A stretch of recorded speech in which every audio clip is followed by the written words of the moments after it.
자, 김만중의 사시남정기. 지금 마다실 들어가기 전에 지난번에 봤던 내용을 간단하게 한번 싹 훑을게요. 김만중 어떤 사람? 숙종 때 인현왕후의 폐위를 반대했다가 유배간 사람. 그래서 숙종에게 인현왕후를 폐위시킨 숙종의 행동은 잘못된 것이다를 간접적으로 돌려 풍간한 소설이 바로 사시남정기. 그리고 이 집안의 유연수라는 남자가 숙종을 의미하는, 그리고 여기에는 사씨라는 현숙한 부인이 인현왕후를 의미하고, 첩으로 들어온 교씨가 악한 장희빈을 상징하는 존재입니다. 그리고 중요한 게 뭐냐면 아들을 낳지 못했기 때문에 첩을 드리라고 먼저 권한 건 사씨였어요. 근데 두 고모가 반대를 하지. 왜냐하면 첩을 드리는 것은 집안의 환난의 근본이다. 이것은 작가의 생각을 반영한 겁니다. 김만중이 이 첩을 두는 제도를 상당히 부정적으로 바라봤습니다. 그런데 어찌됐든 간에 자식을 낳지 못했기 때문에 교씨를 첩으로 드렸어. 그리고 아들을 낳았습니다. 그러면 자신의 역할 다 한 교씨가 이대로 끝내야 되는데 뭐 하냐면 또 욕심을 부려서 상공의 마음을 얻고 사씨를 모함하게, 쉽게 말하면 사씨를 미워하게 만들려고 나쁜 마음을 품기 시작해요. 그중 하나가 뭐였냐면 노래를 하라 못하겠습니다. 검은고를 연주하라 못하겠습니다. 관심을 끌어.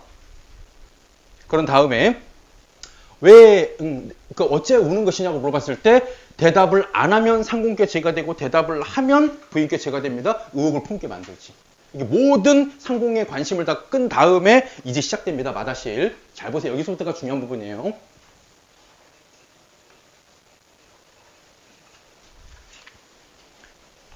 자, 교씨가 이렇기도 어렵고 저렇기도 어렵습니다 라고 말하자 상공이 비록 매우 난처한 말을 한다 하더라도 내가 자네를 꾸짖지는 않을 것이야. 숨기지 말고 어서 말씀하게. 교씨는 그제야 눈물을 거두고 대답했다. 여기서 여러분들 뭐 유알림의 성격, 뭐 마음이 넓다 하고 뭐 하계체에 상대를 뼈었다 이런 거 필요 없지. 너무 오면 돼. 자, 첩의 촌스러운 노래와 거친 곡조는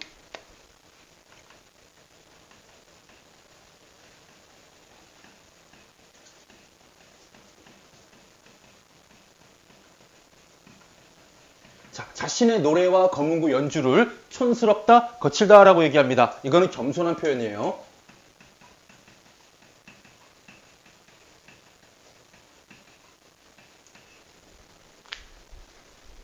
좋은 의도에 겸손한 게 아니라 나쁜 의도를 가지고 있는 겸손한 표현이야.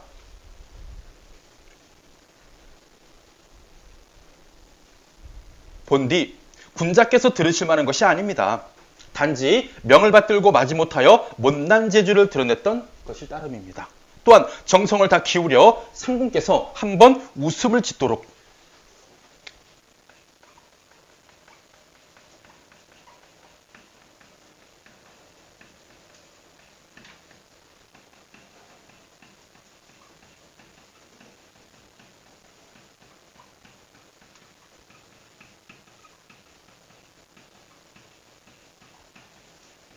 교씨의 말하기 잘 보세요. 자신의 노래와 곡조를 거친 것이다, 촌스럽다고 겸손하게 표현하고, 저의 노래와 곡조는 상공을 위해서 한 행동입니다 라는 두 가지 겸손한 말투와 겸손한 표현과 상공을 위한 행동이라는 것은요, 상공으로 하여금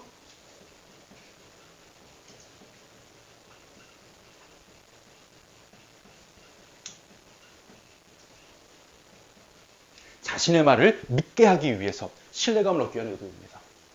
이렇게 겸손하게 얘기하고 나를 위해서 행동했다고 하는 이 사람의 말을 안 믿을 수가 없는 거죠. 자신의 말에 신뢰감을 얻기 위한 의도로 겸손한 표현과 상공을 위한 행동이었다. 그러면서 무슨 다른 뜻이 있었겠습니까?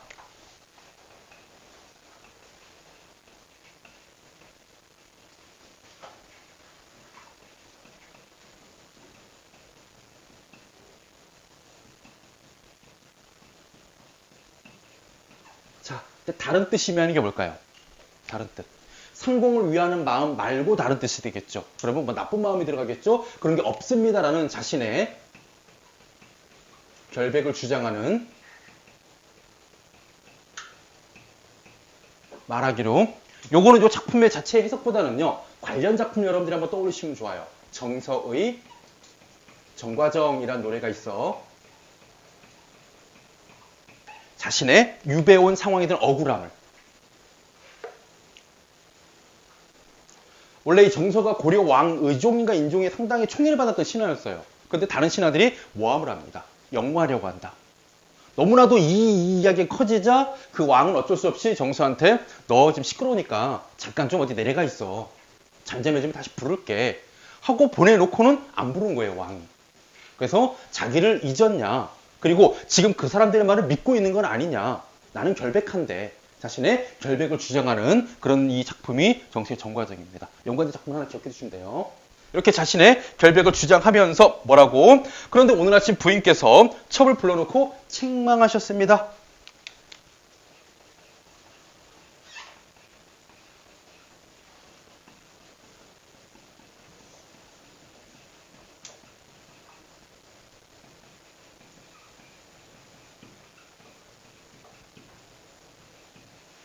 원래 사씨가 규씨에게 했던 말은요.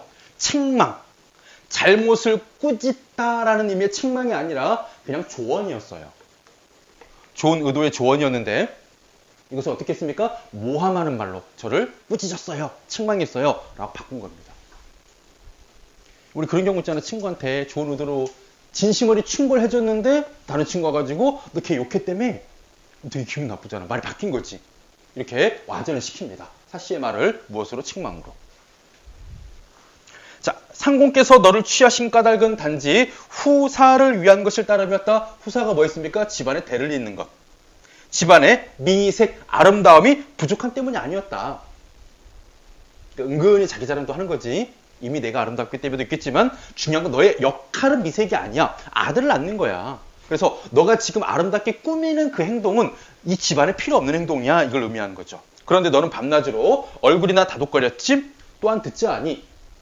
음란한 음악으로 장부의 심지를 고혹하게 하여 가풍을 무너뜨리고 있다 하더구나. 이는 죽어마땅한 죄이다. 참고로 여기 지금 작은 따옴표로 돼 있잖아요. 그러면서 이거 사씨 부인의 말을 옮긴 것처럼 얘기하고 있잖아요. 인용 표현일까요? 보기엔 인용 표현처럼 보이잖아요. 근데 내용을 들여다보면 이게 진짜로 사씨가 했던 말을 그대로 옮겨오면 인용 표현이 될 수는 있겠죠. 근데 지금 뭐 한 거야? 상당 부분 지금 와전되고 덧붙이고 바뀌었습니다. 특히 죽어마땅한 죄에 이런 말을 한 적이 없어요. 그래서 내가 우선 경고부터 해두겠다. 자, 이제부터 시작됩니다. 모함이 시작되죠. 경고.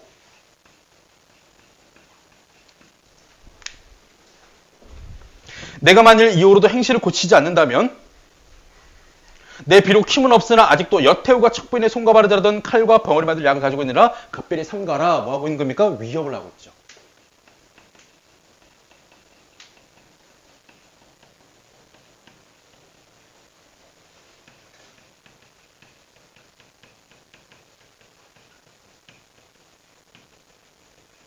규씨가 지금 사씨를 악한 힘으로 표현할 때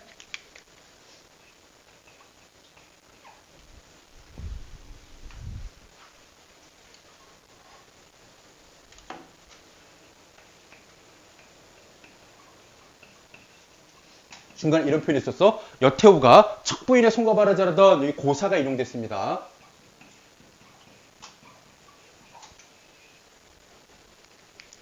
이 얘기는 그냥 간단히 말씀드릴게요. 중국 한나라 때 한 고조가 있었는데 그의 원래 본 부인은요. 여태후였고 첩이 척부인이었어요. 근데 한 고조가 살아있었을 때 자신의 부인인 여태후보다 척부인인 첩을 더 사랑했답니다. 그래서 여태후는 질투심을 느꼈어요. 그런데 고조가 살아있을 때는 얘한테 어떻게 못하다가 한 고조가 죽자 여태후가 어떻게 했냐면 척부인을요 잡아다가 손과 발을 다 잘라요. 그러다 꽁꽁 묶어가지고 약을 먹입니다. 그래서 약을 먹은 이 여태후의 혀가 녹아가지고 말도 못해요. 자신은 지금 억울하게 척부인에게 이 여태후에게 당했다라는 걸. 그리고 이 척부인을 돼지우리에 던져버립니다. 돼지가 뜯어먹죠. 그렇게 해서 죽였대요. 그러니까 질투심으로 인해 가지고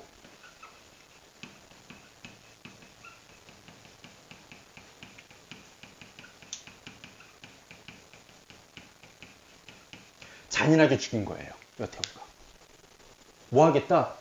지금 여기는 한 고조로 누구로 보고 유연수로 보고 여기는 여태후로 누구로? 사씨로 설정한 거야.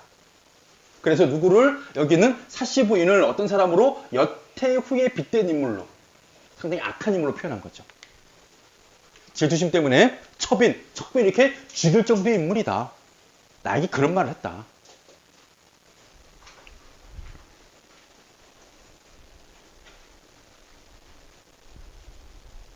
결국 진짜로 사씨의 말 인용한 게 아니라 뭐 한 거야? 왜곡되게 전달하고 있는 겁니다. 왜곡되게.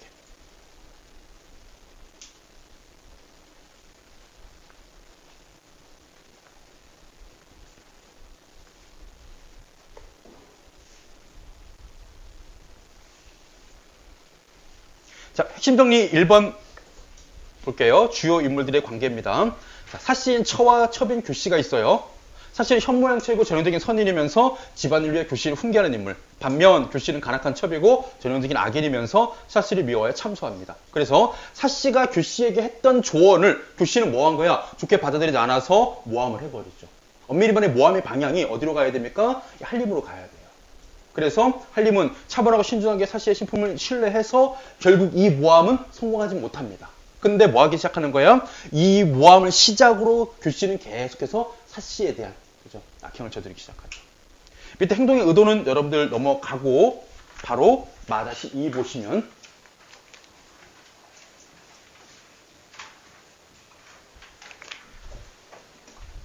자, 계속 교씨 말입니다. 첩은 본래 한미한 집안.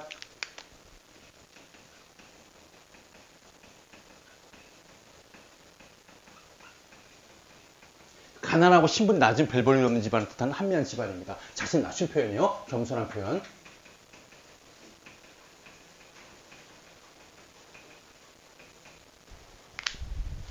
그래서 자란 계집으로 상공의 은혜를 받아 부귀영화가 극에 이르렀습니다. 지금 죽는다 하더라도 여한이 없습니다.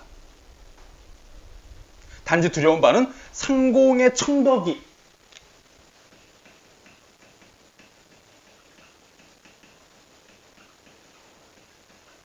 상공의 그 맑은 덕이 저로 인하여 사람들에게 비난받게 되지 않을까 그게 걱정입니다 라고 하는 것은 무슨 얘기입니까? 자신의 이 모든 마음은 상공을 위한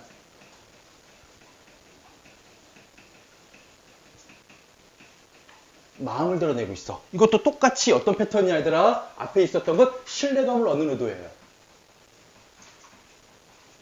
지금 교씨의 말하기는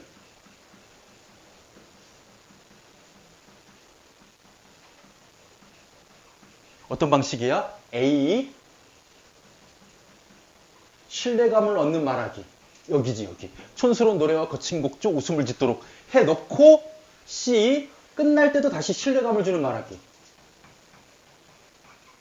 겸손한 표현, 한미한 집안에서 태어나 상공의 청덕이 흠이 갈까 걱정됩니다. 이런 사이에 지금 얘들아 뭐가 들어갔니? B에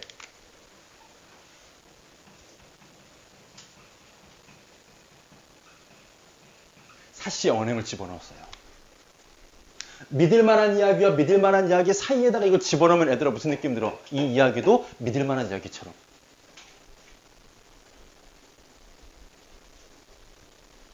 이런 걸로 보아서 교씨는 어떤 성격이다? 상당히 주도 면밀하고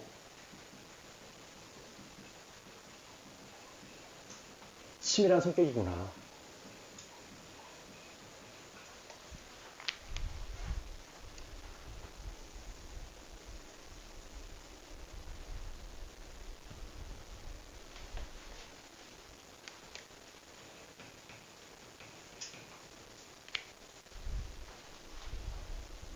한림은 그 말을 듣고 깜짝 놀랐다. 의아한 생각이 들어 속으로 가만히 헤아려보았다. 저 사람은 사실은 평소 투기하지 않는다고 스스로 자부하고 있었지. 교씨를 매우 은혜롭게 대하고 있었어. 일찍이 교씨의 단점을 말하는 소리도 들어본 적이 없었어. 아마도 교씨의 말이 실정보다 지나친 것은 아닐까?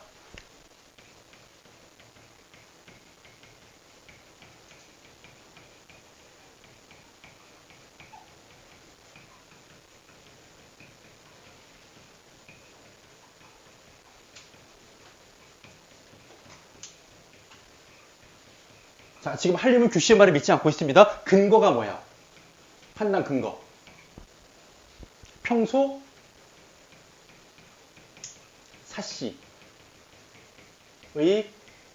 언행으로 보아 그런 사람이 아니다. 즉 사씨를 신뢰하고 있기 때문에 뭐 하지 않습니까? 교씨의 말을 믿지 않아요.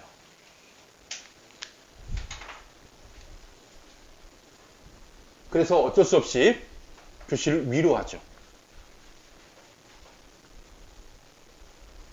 근데 우리가 이런 소설을 읽다 보면 그런 생각 들지 않아? 어이구 답답해.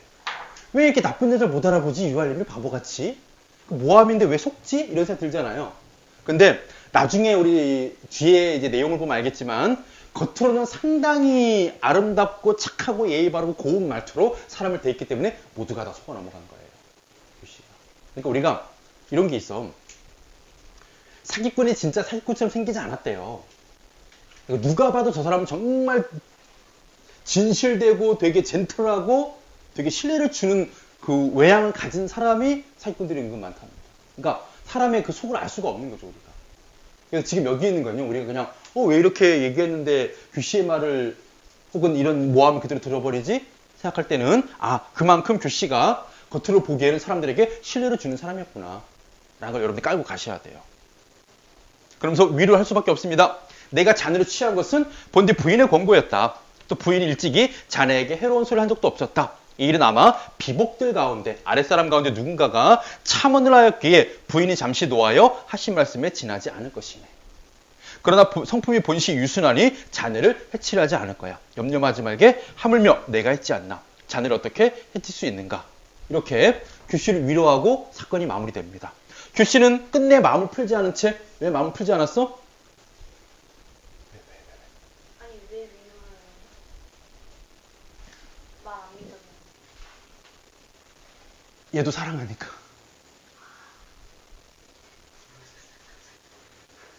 왜? 말이 너무 낭만적이야. 둘 다 아끼는 부인이야. 아들 낳아줬거든. 요즘처럼 아들 낳아봤자 아들이 무엇이간디 이런 세상은 모르겠지만 옛날에 정말 중요한 대를 이어가야 되는 게 집안의 큰 일이었거든. 그런 아들을 낳아준 규씨 부인. 거기다 노래도 잘해. 음악 연주도 잘해.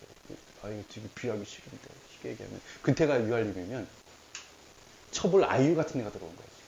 노래 잘하고 연주 기타 잘 치고 하는 애가 들어와가지고 또 되게 그 이미지가 좋잖아. 연예인이잖아. 그지? 옛날에 이런 말 안 했는데. 아유, 씨. 그러니까 얘가 지금 원래 내 부인한테서 살해 위협을 당했다. 혹은 경고를 들었다. 라고 하면 뭐 하게 되는 거야? 얘가 지금 마음 다쳤구나. 그래서 지금 울고 있구나. 그때 아유 우는데도 아유가 막 우는데 노래도 못하고 기타도 못 치고 울어 계속. 왜 그래 했더니 네 부인이 막 협박했대. 그지? 위로할 수밖에 없는 거야. 그지?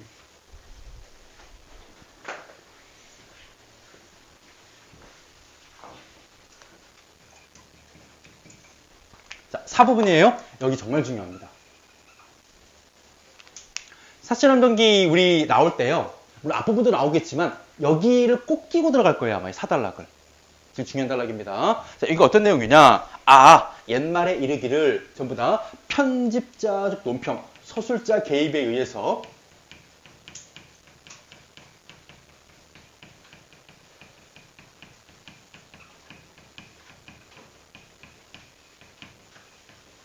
편집자적 논평을 하는 부분으로 5개 부분으로 이루어져 있습니다.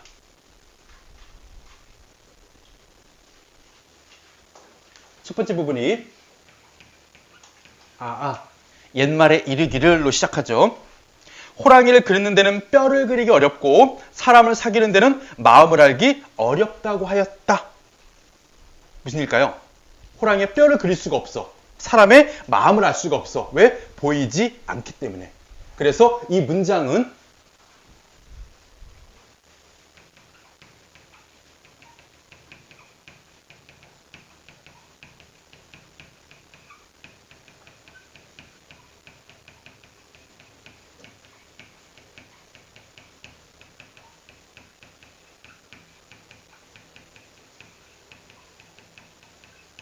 겉과 속이 다른 인물이다 또는 속을 알 수가 없는 인물이다.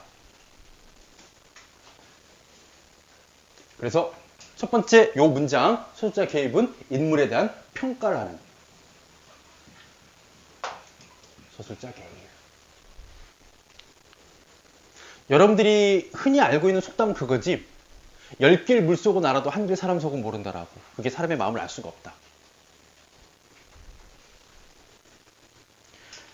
규씨는 얼굴이 유순하고 말씨가 공손하였다. 즉 겉으로는 상당히 순하고 공손한 사람이야. 속으로는 뭐 하고 있는 거야? 사씨를 해칠 마음을 갖고 있기 때문에 겉과 속이 다른 사람이죠. 따라서 사부인은 단지 좋은 사람으로만 여겼을 따름이었다. 그리고 경계한 말씀은 두 번째 부분이에요.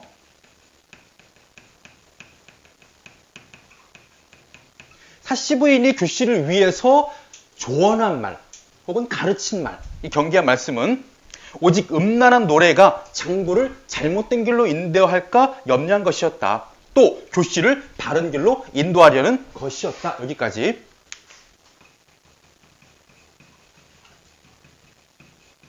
뭐 하는 거예요? 사씨는 좋은 의도로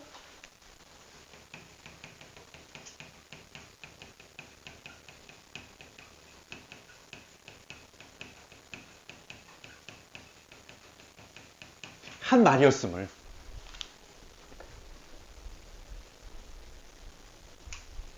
규씨가 말한 대로 자신을 책망하고 경고하고 위협하는 말하기를 한 게 아니라 좋은 의도로. 너무 노래의 내용이 좀 음란해서 또는 그런 노래를 자꾸 부르다 보면 네가 다른 사람들에게도 마찬가지 좋은 어떤 존경을 받지 못할 것이다. 좀 조심하는 게 좋겠다. 이 집안에 너도 부인이지 않느냐. 이런 좋은 의도로 얘기해 준 거야. 너한테도 안 좋아. 그런 말을 바꾼 거지. 그러면 원래의 사실을 알려주는 겁니다. 이런 거 뭐예요? 사건의 정황을 알려주는, 독자들에게 전달해주는 서술자 개입.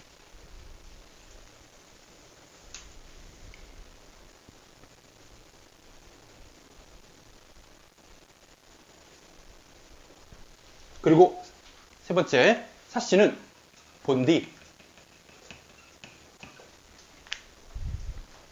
사랑하는 마음에서 한 말이었다. 추워도 시기하는 생각은 없었던 것이다.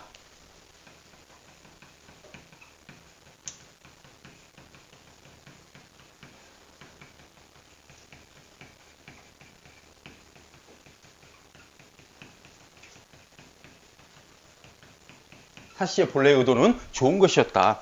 이것은 뭘 말하는 겁니까? 다시 한번 사씨가 어떤 의도로 한 것인지 사건의 정황을 얘기해주는 서술자 개입 세 번째 부분. 그런데 규씨는 네 번째, 이런 사씨의 좋은 의도를 왜곡해서 분한 마음을 품고 교묘한 말로 참소하여 마침내 큰 재앙의 뿌리를 양성하였다.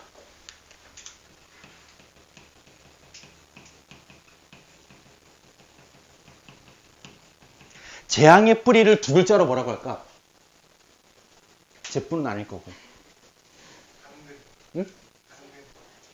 재앙의 뿌리. 앙근이라, 앙근. 재앙을 나타내는 한 글자 말 있잖아. 전응위복. 화근이라고 하죠, 화근. 재앙의 뿌리 화근이라고 해요. 그렇죠. 그러니까 이 재앙의 뿌리 화근은 뭐야? 앞으로 벌어질 일을 암시하는 표현입니다. 아시겠죠? 그래서 규씨의 이 참소하는 말이 재앙의 뿌리를 양성했다라는 것은 바로 앞으로 벌어질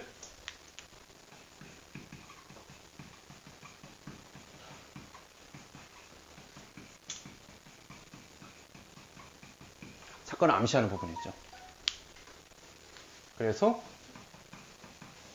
사건의 암시, 앞으로 벌어질 일, 어떤 일이 벌어질 것이다? 집안에 재앙이 벌어질 것이다.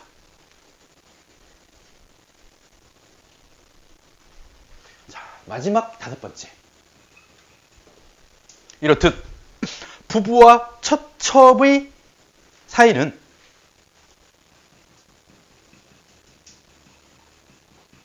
진정 어려운 관계를 아니할 수 있겠는가? 소리법을 통해서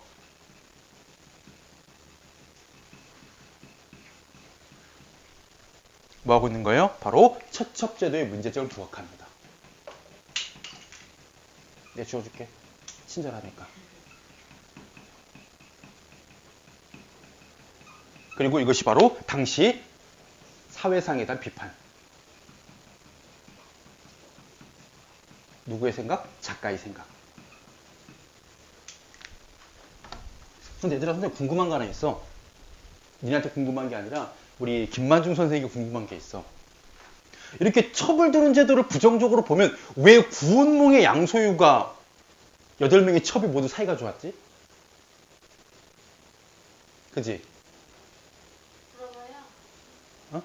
물어봐요.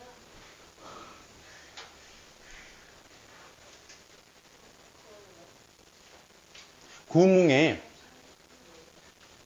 우리 그때 조신의 꿈하면서 구운몽 얘기 좀 했거든? 그 꿈속에서 그러니까 현실 세계의 성진 행자가 꿈에서 양소유가 됐는데 현실에서의 팔선을 다 만나 꿈속에서 같이 꿈꿨거든. 얘네 중에 2명은 부인이고 6명은 첩이야. 이첩, 육첩, 첩첩산중인데 8명이 사이도 좋아. 애들끼리 싸우지도 않아. 그러면 첩첩제도에 문제가 없음을 보여주는 내용이 돼버리잖아. 여기 와서는 또 첩첩제도가 문제가 심각하다. 뭔가 본인의 두 작품에서 서로 배치되는 얘기가 나와버린 거지.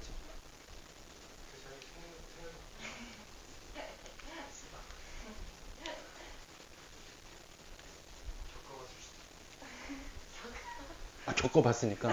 자기가 척 떴는데 맨날 싸워가지고 유배간 사람이 막 척 두고. 누구?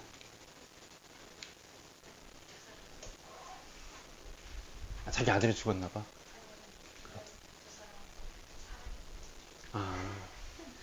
이게 조선시대 수중 때 사람. 그렇지? 아마 이 사람의 흔적은 그냥 시신도 땅속에 다 분해됐을 걸 이미. 그지? 만날 수가 없지. 자, 그 다음 볼게요. 한림은 교씨의 관계를 깨닫지 못했다. 이유가 뭡니까? 얘들아, 한림이 교씨의 관계를 깨닫지 못한 이유는 1번부터 5번 중에 몇 번 때문에?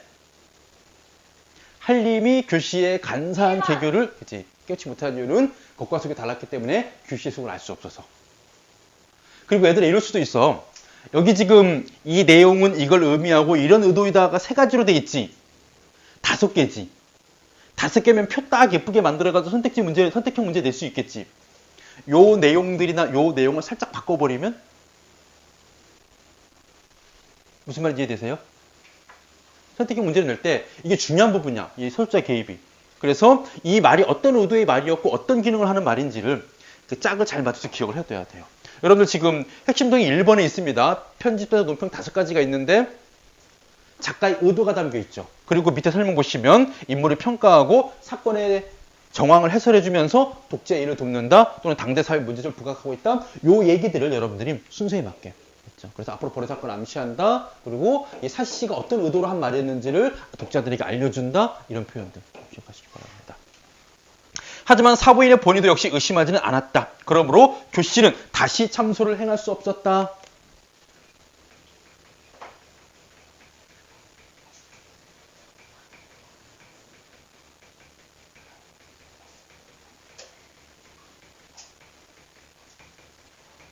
무슨 얘기입니까? 참소는 실패로 끝났어요. 그래서 어떻게 됩니까?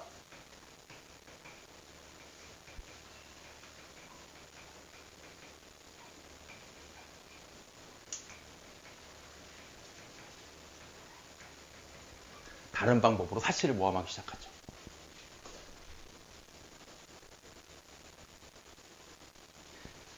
이때 이 다른 방법. 뒤에 줄거리도 나오겠지만 첫 번째.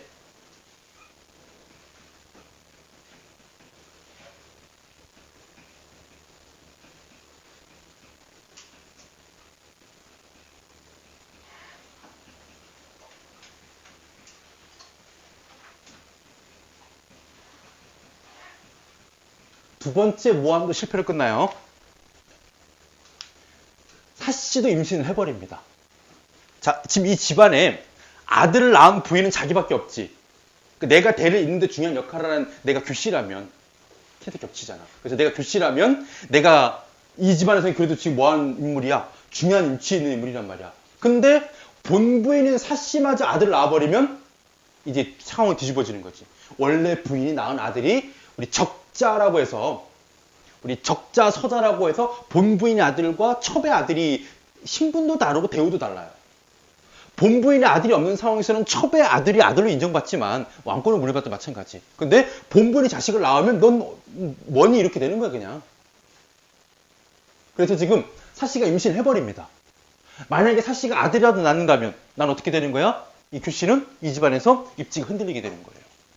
그래서 저 아이를 낳지 못하게 해야 되겠다. 그래서 어떻게 하냐면요. 사씨가 지금 임신을 하고 몸을 보호하기 위해서 먹는 그 한약을 바꿔치기 합니다. 자신의 그 종을 이용해가지고. 그래서 독약을 먹이려고 해요. 근데 사씨가 이걸 입에 대자마자 바로 토해내가지고 실패로 끝납니다. 그래서 결국은 사씨가 아들을 낳아요. 그것도 아주 훌륭한 아들을 낳습니다. 인아라고 해서 그 인자가 길이 날 때 인이에요. 근데 여러분들 우리 고전문학에 나오는 기린은 우리가 알고 있는 그 지라프가 아니에요. 전세로 동물이에요. 알겠죠? 상상동물입니다. 옛날에 그 주몽이, 고구려를 건국한 주몽이 이 타고 하늘로 돌아갔다는 말이 그 기린이에요. 그 동물입니다. 알겠죠? 우리가 알고 있는 그 길고 광수가 생기는 그 동물이 아니야. 그래서 기린의 기상을 닮았을 때 인하라고 지어주면서 특별히 인하를 아낍니다. 한림이. 그러니까 지금 뭐 한 거야? 또 이제 교실은 지두심을 느끼게 돼요. 그래서 어떻게 하냐면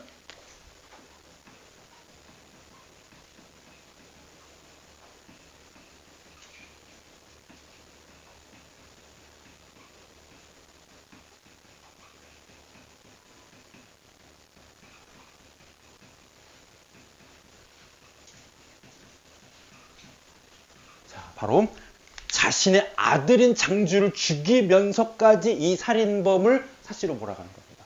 살인 누명을 씌워요. 이건 성공합니다. 설마 엄마가 아들을 죽였을 리는 없지. 그럼 누가 죽였을까? 정황적으로 누구? 사씨일 것이다 라고 해서 누명을 씌우게 되는 게 두 번째입니다. 그래서 이 사건으로 사씨가 쫓겨나요. 근데 여기서 끝나지 않습니다. 지금 이 집안의 드나드는 문객이라고 해서 같이 글을 주고받는 그 한림의 글 친구가 있거든? 동청이라고? 동청과 짜요. 동청을 포섭해가지고 규씨가 어떻게 하냐면 네가 날 좀 도와줘야 되겠다. 그러면 이 집을 너에게 줄 수도 있다. 라고 해서 문객 동청과 짜가지고 어떻게 하냐면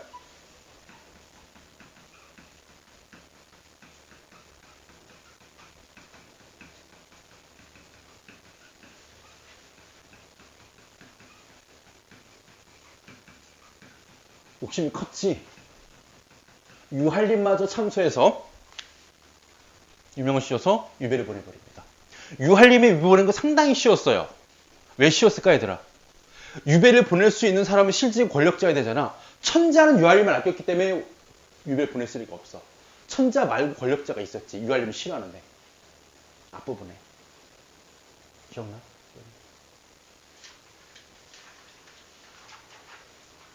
누군가는 유한림을 마음에 들지 않아 했어요. 그죠? 엄승상. 그래서 유배를 갑니다. 이렇게 된 상황에서 나중에 유한림 유배가 끝나고 나서 모든 사실을 알게 되죠. 모든 게 규씨의 소행이었구나. 그래서 규씨와 동청을 잡아서 모두 벌하고 다시 사씨를 데리고 와서 뭐 하게 되는 이야기입니까? 행복한 날을 보내는 해피엔딩으로 끝나요. 이런 식으로 뭐 하게 되면 이 간사한 첩인 규씨를 들이면 이렇게 집안이 망하게 된다. 당신도 고초를 겪게 된다. 유한림에게. 그죠? 라는 말을 누구에게? 숙종에게 하고 싶었던 것이었죠. 누구는? 김만중. 그래서 이 작품이 여러분들 핵심들은 2번 보세요. 당대 현실의 대응 관계에 보면 한림은 숙종을, 사씨는 인현왕후를, 교씨는 장희빈을 상징하고요. 그 다음에 작품에 나와 있는 내용과 현실의 관계 중에 여러분들 요거 조금 설명이 필요합니다. 교씨의 모해는 그러니까 음모를 꾸며가지고 해를 입히는 거야. 교씨가 사씨에 대해서. 요거는 실제로는요. 장희빈의 무고가 뭐냐면 무속적인 방법으로 고통을 주는 거예요.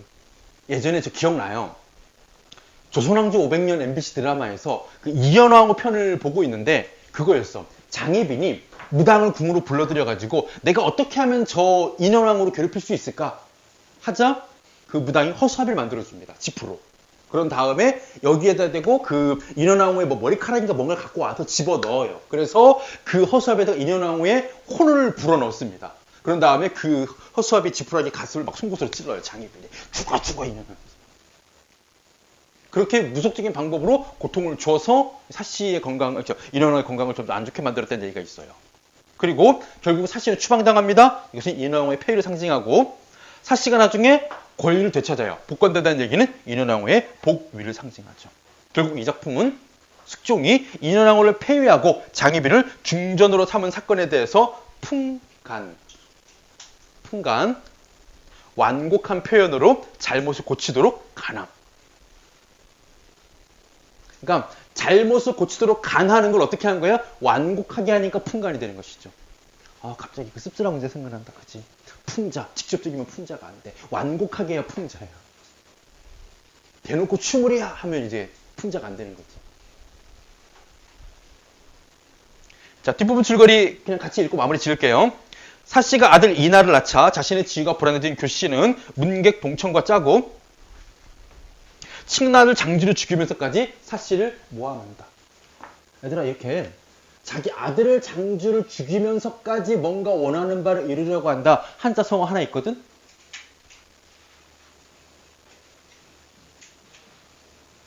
고육지체 이런 표현이 있습니다. 고육지체. 자기가 고통을 당하면서 손해를 감수하면서 힘들면서 목표를 이루려고 하는 계책을 고육지책이라고 해요. 아들을 죽이면서까지지. 교씨를 흉계로 집에서 쫓겨난 사씨, 교씨 흉계로 집에서 쫓겨난 사씨는 수월하면서 생활을 하고 한편 유알림은 동청의 모함으로 유배가 되고 동청은 유알림을 고발한 공으로 지방관이 됩니다. 나중에 유배에서 풀려난 유알림은 모든 것이 교씨의 흉계에 의한 것임을 알고 교씨와 동청을 처벌한다.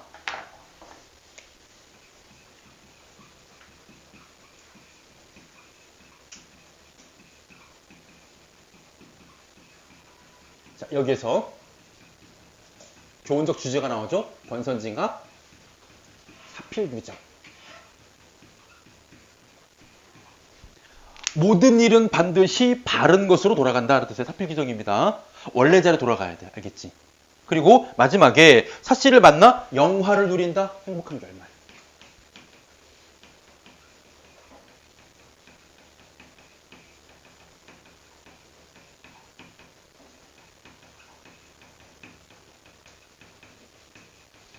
그래서 이런 결말 부분은 전형적인 고전소설의 결말 부분과 상당히 닮아 있습니다. 권선징악적이고 행복한 결말로 끝나는.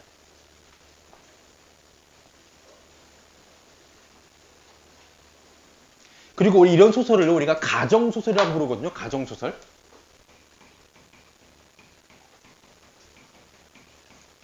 한 집안의 이야기.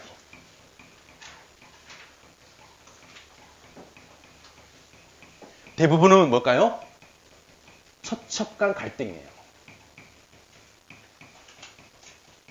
그래서 처첩간 갈등 때문에 가정소설의 대부분은 이렇게 표현하기도 합니다. 쟁총형 소설. 총애를 다투는. 한 남자를 두고 두 여인이 다투고. 다툰 건 아닌데 총애를 얻기 위해서 모함을 한 게 나오죠. 그래서 가정소설은 쟁총형 소설들이 상당히 많이 나타납니다.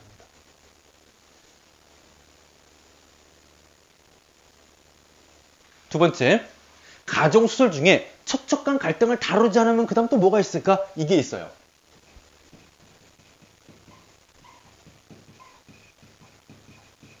계모의 학대. 물론 지금 우리가 배우는 작품은 아닌데, 그치? 우리 신데렐라 이야기하고 우리 콩쥐팥쥐가 상당히 비슷하잖아요. 그죠? 그런 모티프를 삼아가지고 계모 학대를 다루고 있는 작품들 뭐가 있었어요? 장화 홍련전 같은 거 있었죠. 그리고 또 가정소설에 들어갑니다.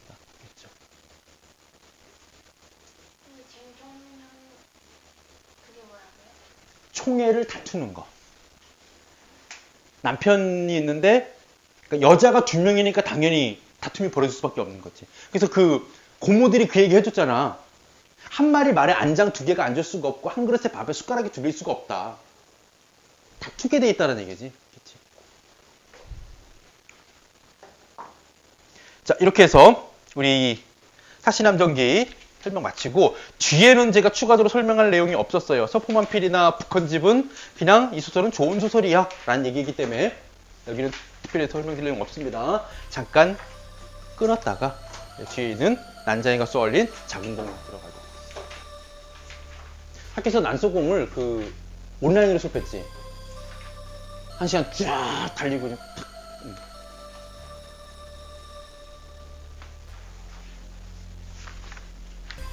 예, 232쪽 한 페이지 할 겁니다.